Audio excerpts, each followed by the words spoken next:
Well, hey, and how you doing? It's great being back here with you. I've been so excited to be back here with you and show you these earrings that we are going to make today. A version of these, as you can see, I made these in sterling silver. We're going to use copper. That is, everybody can find some copper relatively inexpensive, but I wanted to show you how it could look in sterling silver if you have some, or maybe some wire that has a silver tone to it, just to see a different look. Since I do frequently mostly use copper, I wanted you to see how something can look in silver. Here on these, I used labradorite faceted oval beads.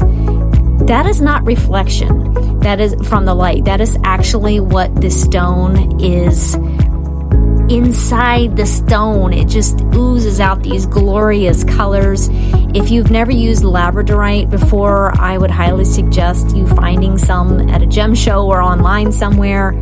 They are just a marvelous stone to use. These have like a gray tone, but there are blue colors and different shades of labradorite that always give off. These have more of like a golden yellow, but I have some that give off a peach tone. Just really, really beautiful. For these today, we're going to make the same earring using copper. And as you can see, let me see if I can get these close enough. You can see I used a technique of hole punching these bar links, but not everybody has a hole punch tool. So this is going to be a little more user-friendly. Of course, this is an option. This is going to be a little more user-friendly as we are just going to do some simple loops that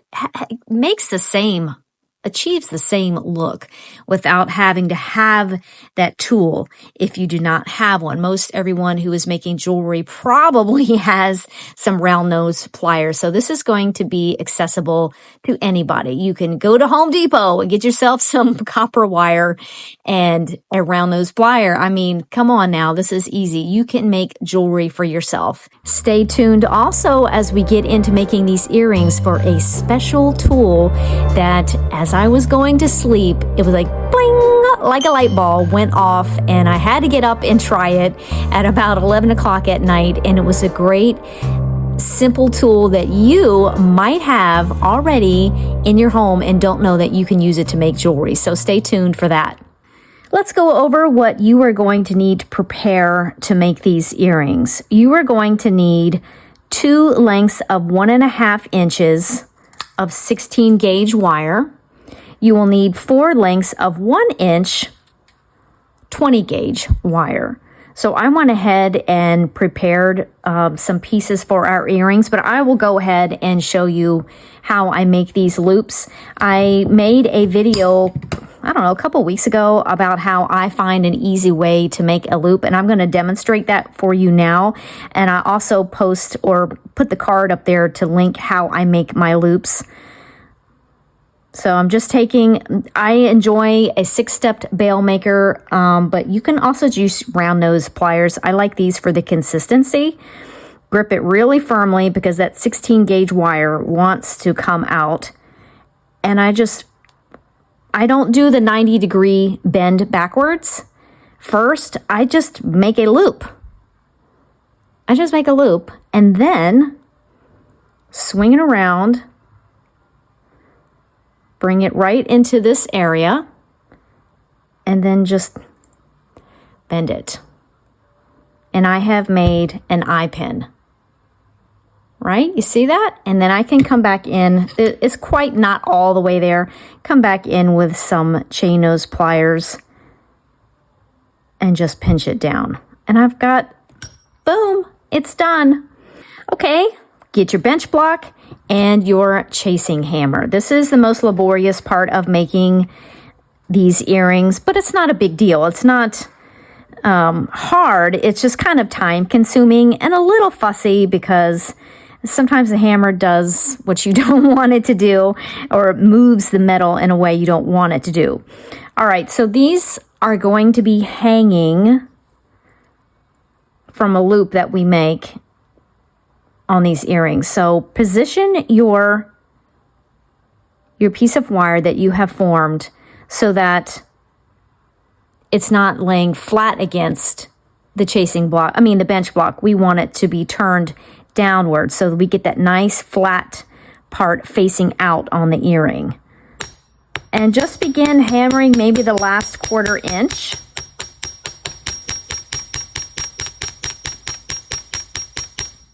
And then sometimes I'll flip it to the other opposite side just to balance it out.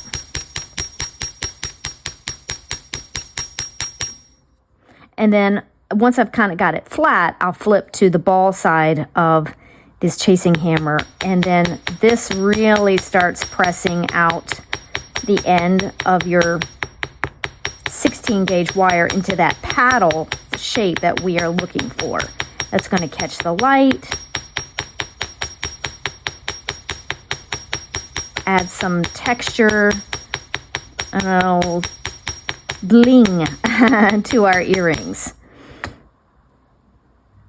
Then I might flip it over to the other side and get the back a little bit. All the while keeping this loop up and down. We don't want to hammer this side of our piece of wire. We want this front side.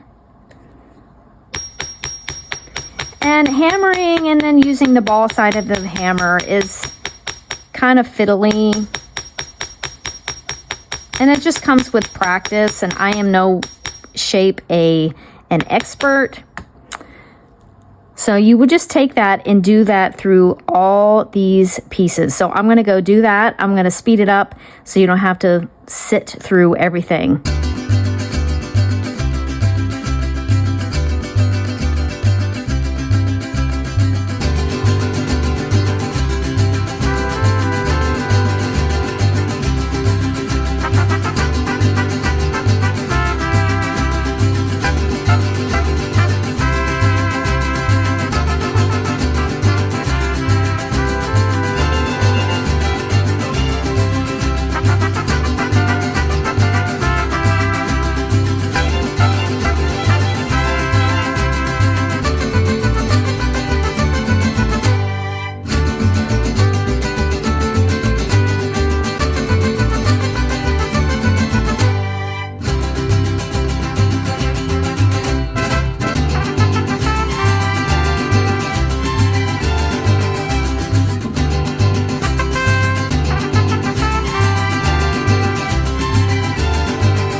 Midnight light bulb moment that I had of something to use to file the edge of these little paddle shapes that we hammered out.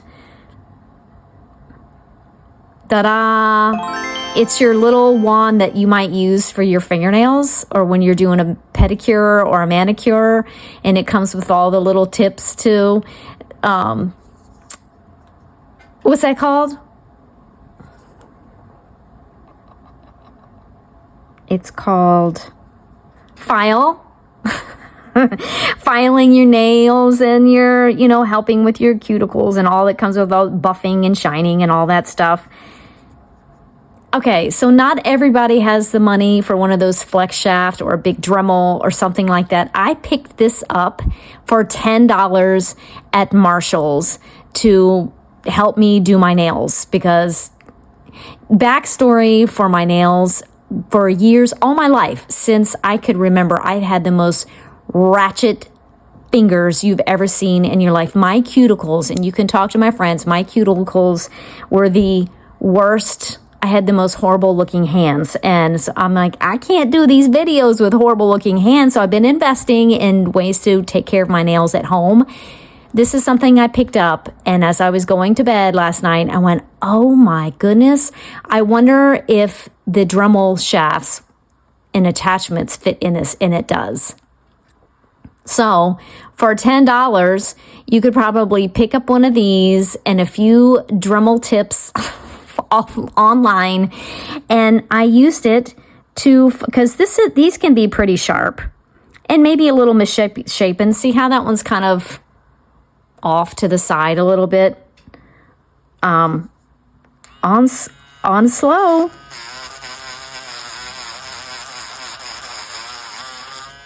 And just start filing away and shaping your paddles.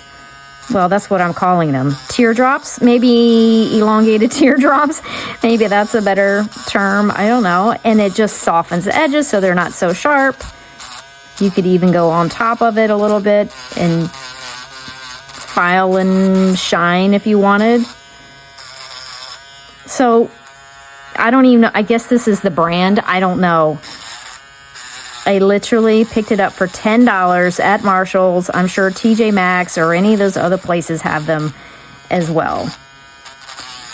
And just use these. It charges with a USB right there where you charge your phone or anything like that. There's no cord. It just charges. This is marvelous for quick, handheld, small little jobs that you might need to take care of with your jewelry.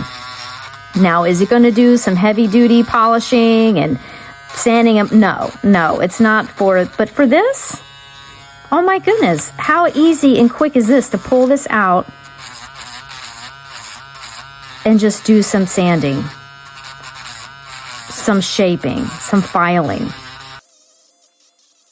These don't need to be perfect because, we kind of want an organic shape. We want something that looks like it's handmade. We don't want machine made. We're going after handmade. It's got a little you in there. It's got a little flavor of you in there. And that's very special. No machine made this. Your wonderful hands and your creativity.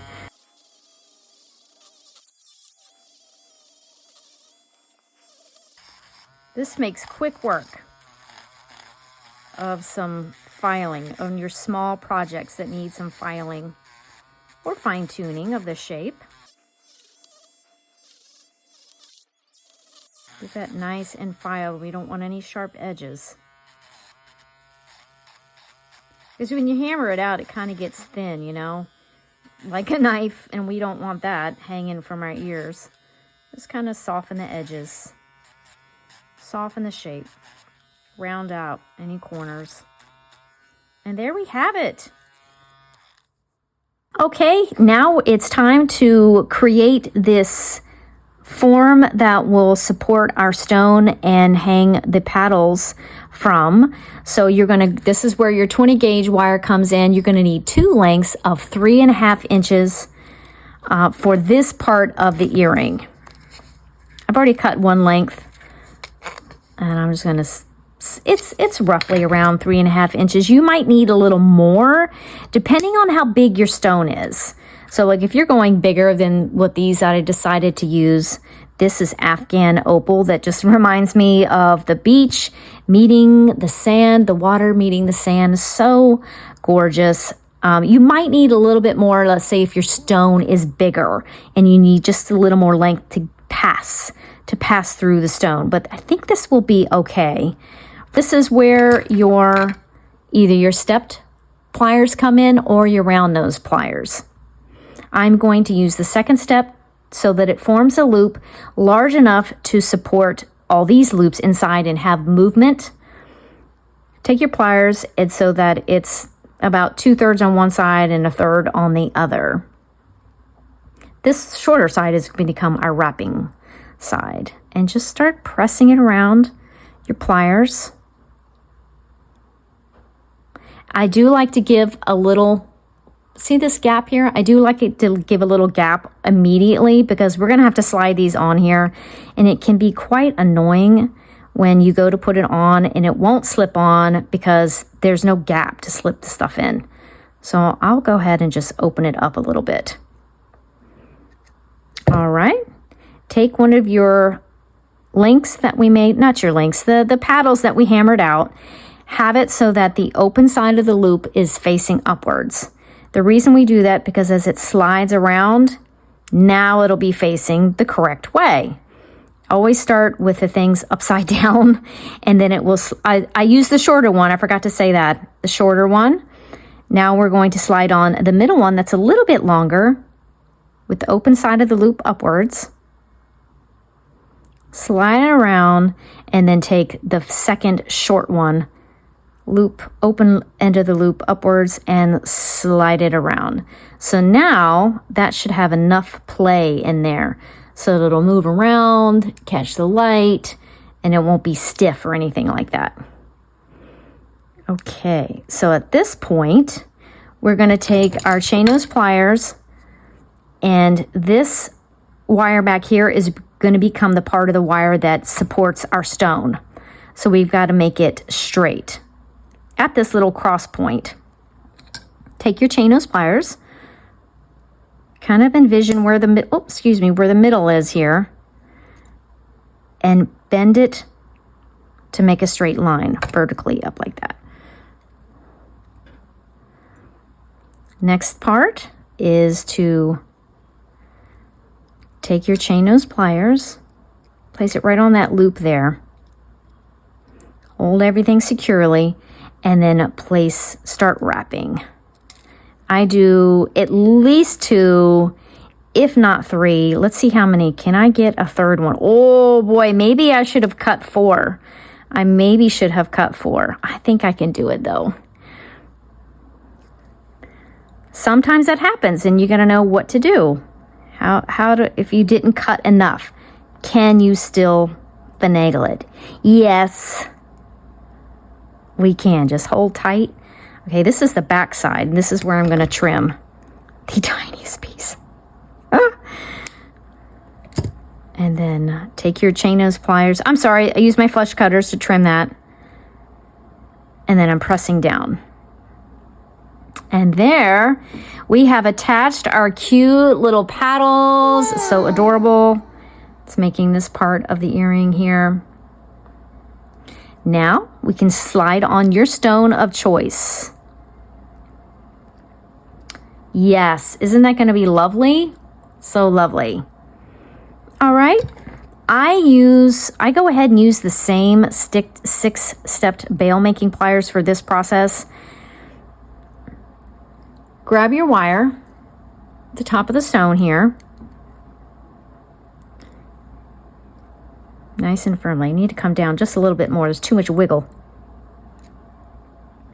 All right, bend it back towards yourself over the small step. We're going to make these loops match. Then, then turn your pliers so that it looks like this. Wrap over that second step and down. Now turn your pliers to look like this. And then wrap around. This is where I'll take the chain nose pliers and hold this loop. And then wrap to lock that stone in. I'm going to try to get 3 like I did before.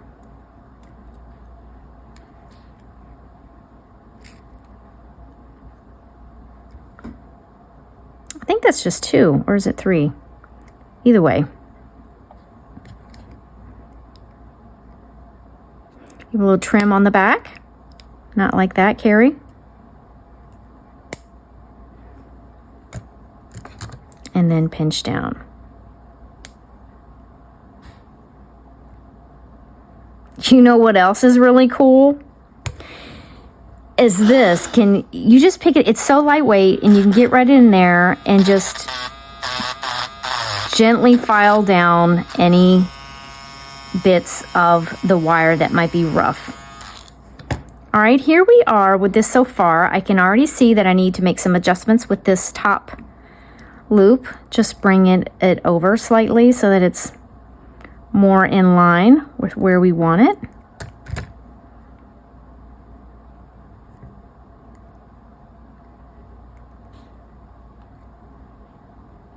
Holding tight. Another thing that I want to do is that I can see that they are not completely facing forward completely.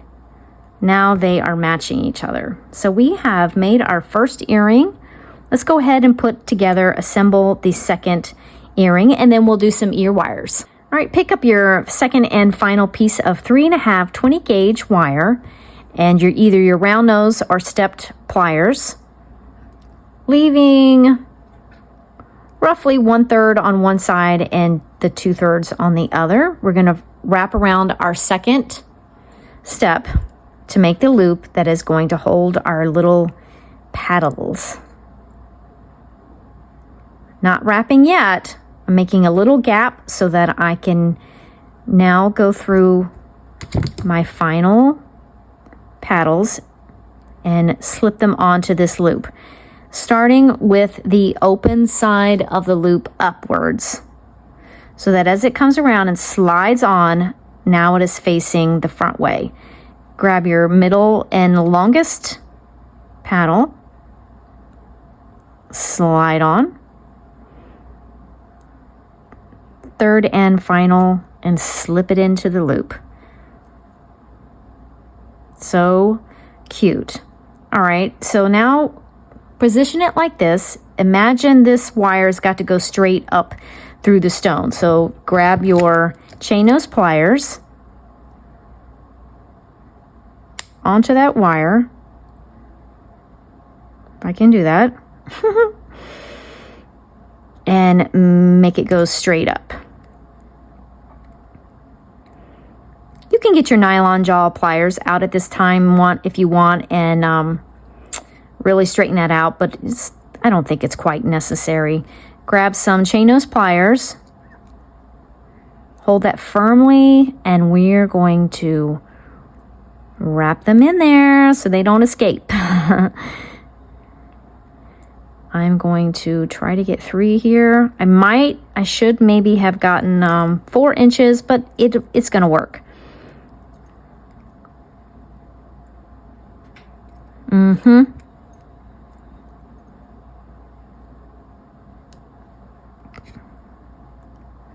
And a nice clean flush cut. Chain nose pliers to press down. You can always come back later once you're all complete and just do your polishing and fine tuning. Okay, I do see that this is a little skewed to the right, so I just want to bend it over so that it's hanging more vertically if I can without wrecking it, which I have done. You get something and it's so perfect, and then you hold the pliers the wrong way, and then boom, forget it. Start over. Okay, that's much better. Time to slide on our stone. Make sure that I have the front facing here. I use 6 steps, holding it like this,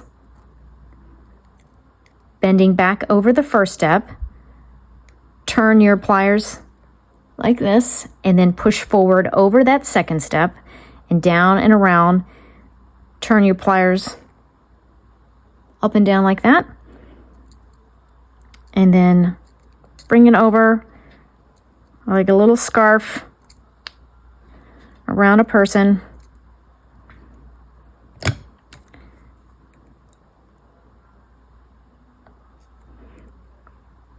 Grab with your chain nose pliers and make those wraps at the top to lock it all in.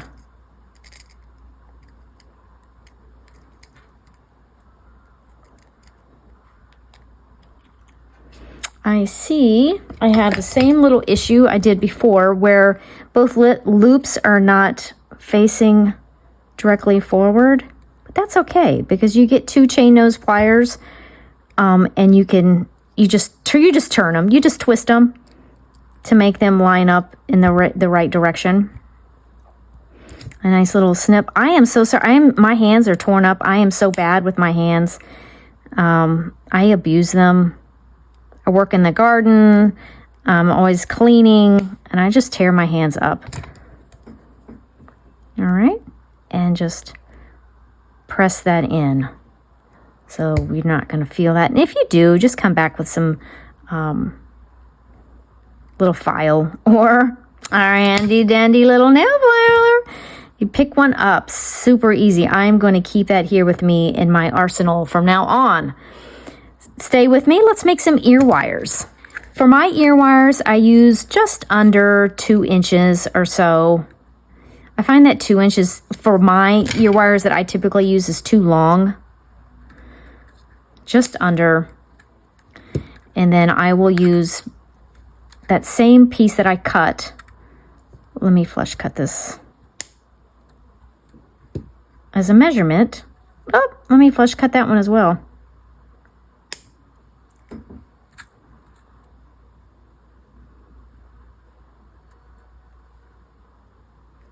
Back to my trusty 6-step bail making pliers. I use the small step to make that first loop, making sure it meets all the way around. Turn my pliers so that I can access this 5th step on the pliers, wrapping around till it just touches that first loop that we made, and then they all match if you do that. Back to the first step. Whoops. So you can't see it or feel it. Wrapping around the first step. Pulling around again if you need to make sure that it meets the main part of the wire. Remove, flip your your pliers to the 5th step. Snug it in there. You see how I can't pull anymore? Wrapping around that 5th step till it touches the first loop that we made. And then they just match. How I make the little loop at the end, I use the 2nd step, put it right on the end, and make the little, I don't even know if it has a specific name, the little loop at the end. And that's it. And then I'll come back with some type of filing device and just clean up the ends.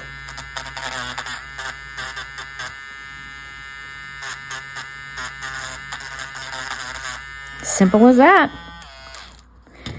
Then to attach these,